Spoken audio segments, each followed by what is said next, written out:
Pong ibinabalita ng GMA Network, ang pagpanaw ng aming minamahal na kapuso at kaibigan, si Mike Enrique.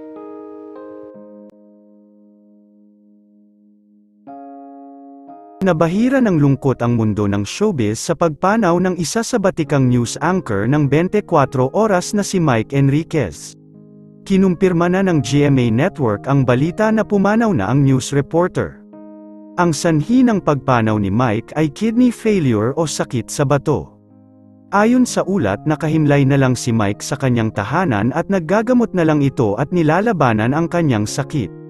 Nilalabanan ni Mike ang iba't ibang sakit na dumapo sa kanya dahil pinangako nito na nais pa niyang magtrabaho sa kapuso bilang anchor. Isa sa pumukaw sa puso ni Mike bilang batikang news anchor ay si Arnold Clavio. Sa pamamagitan na kanyang puso na black and white na kandila, kinumpirma nito na pumanaw na ang kanyang one of the idol bilang news reporter anchor na si Mike Enriquez. Inihayag din nito noon na lumalaban si Mike sa kanyang karamdaman upang makabalik pa sa pagseserbisyo bilang reporter dahil mahal niya talaga ang kanyang trabaho. Sa naging last interview ni Mike noon, huling namataan ang kanyang mukha sa media sa interview sa kanya ng Pep.PH. Tinanong ng Pep kung kamusta na ang anchor. Sinabi nito na patuloy siyang naggagamot sa kanyang kidney. Yung pinagdaanan ko, medyo mahirap, Alan.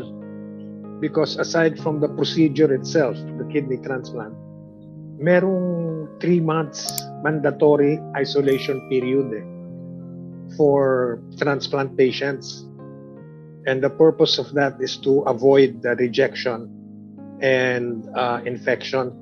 Kasi yung mga kidney transplant patients, immunocompromised sila eh. Tapos, tulad ko, may mga comorbidities pa ako, senior citizen, diabetic, etc. etc.